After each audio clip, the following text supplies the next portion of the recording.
In the cold, recycled air of Sector 9, a place carved from an asteroid and greed, strength was currency.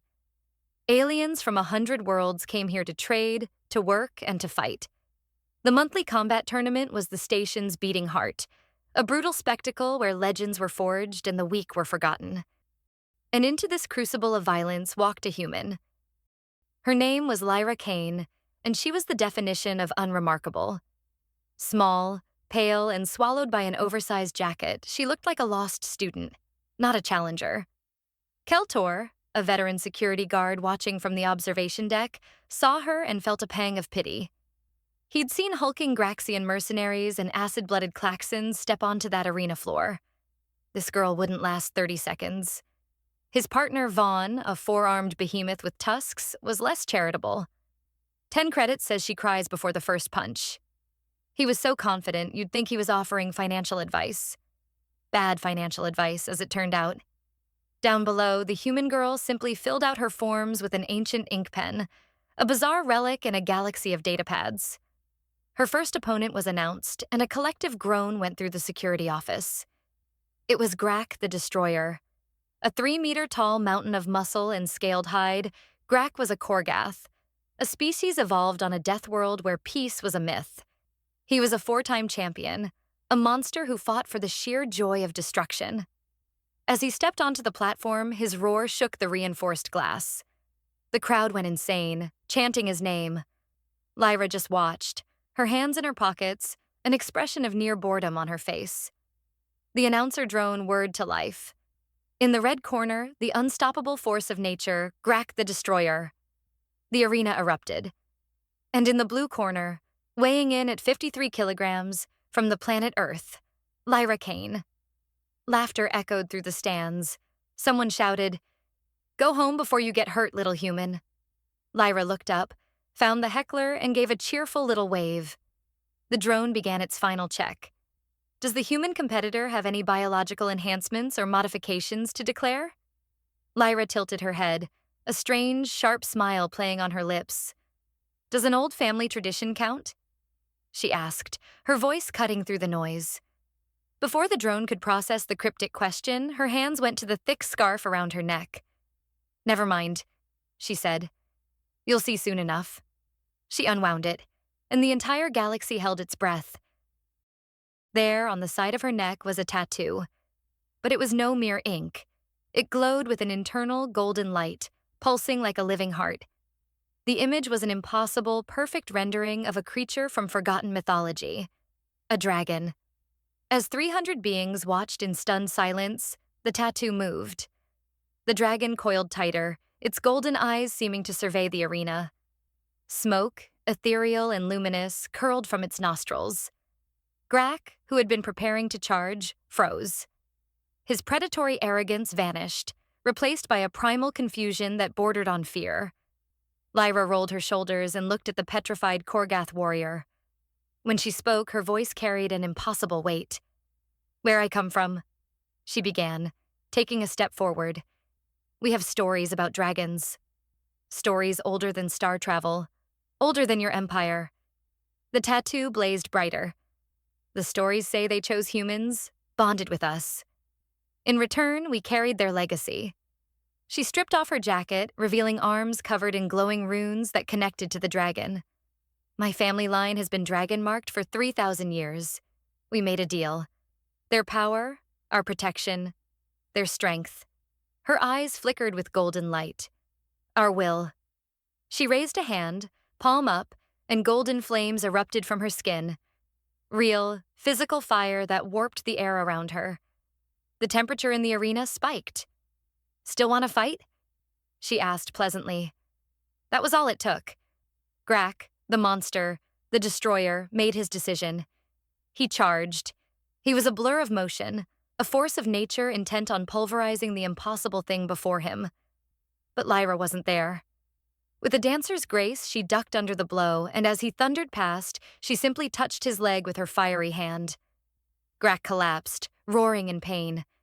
Where her fingers had touched him, his armored scales were blackened and smoking. He stared at her, not with a warrior's rage, but with the terror of a creature facing a god. "I yield." he rasped. Silence. Then a single being began to clap. Then another. Soon the arena was filled with a thunderous, disbelieving ovation. The soft, weak human had won, without breaking a sweat. The victory, however, brought its own problems. The next day, in the station cantina, the news was spreading like wildfire.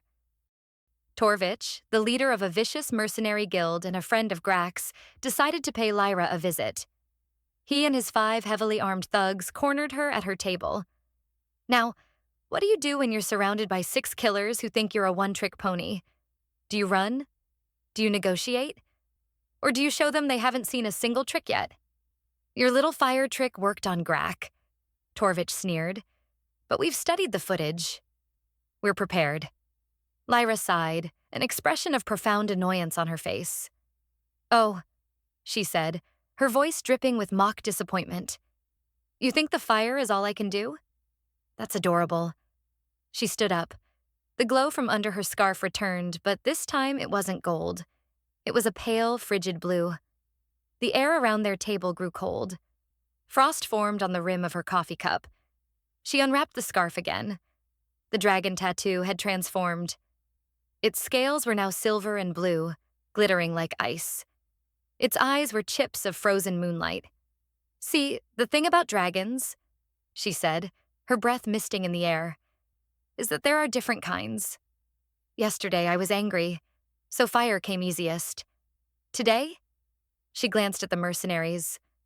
I'm just annoyed, which means ice. She held out her hand, and a perfect swirling miniature blizzard formed in her palm.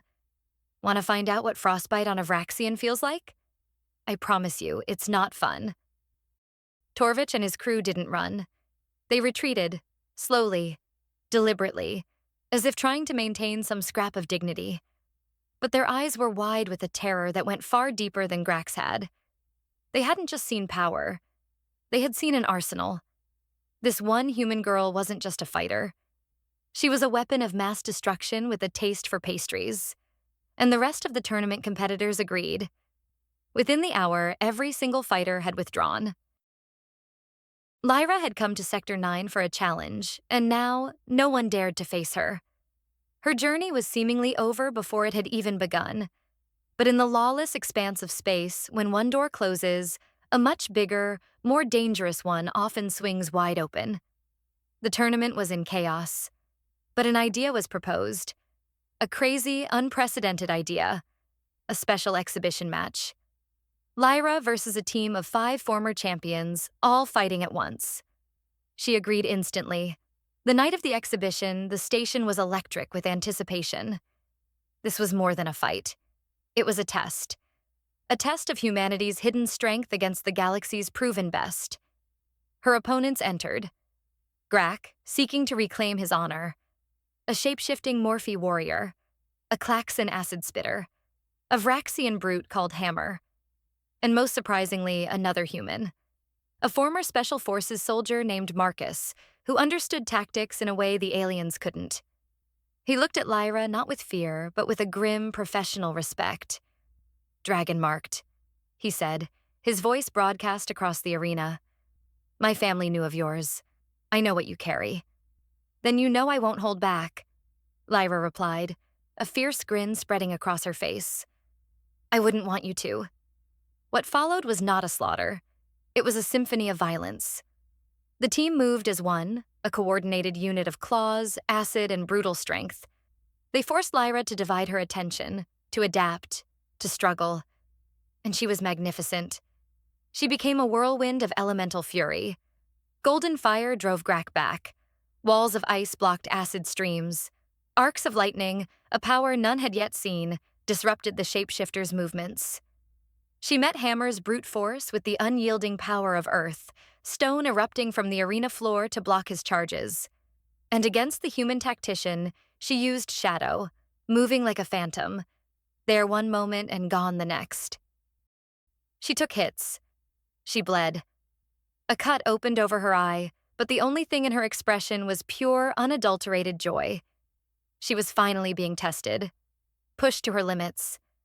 The battle raged for 17 minutes, an eternity.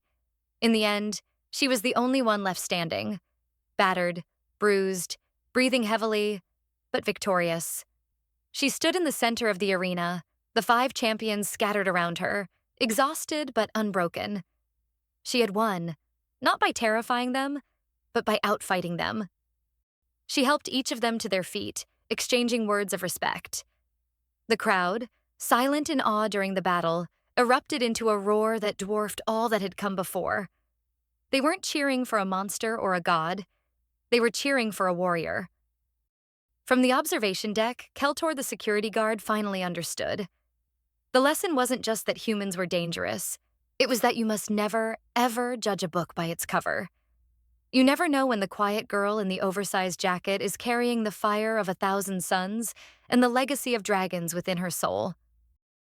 Lyra Kane collected her jacket and scarf, waved to the roaring crowd, and disappeared into the station's corridors. She had come to Sector 9 looking for a fight, but she left behind a legend. A legend that would spread across the stars, a whispered reminder that the softest-looking species in the galaxy might just be the most terrifying, and that humanity's greatest secrets were not hidden in their technology, but in the ancient burning magic they carried in their blood.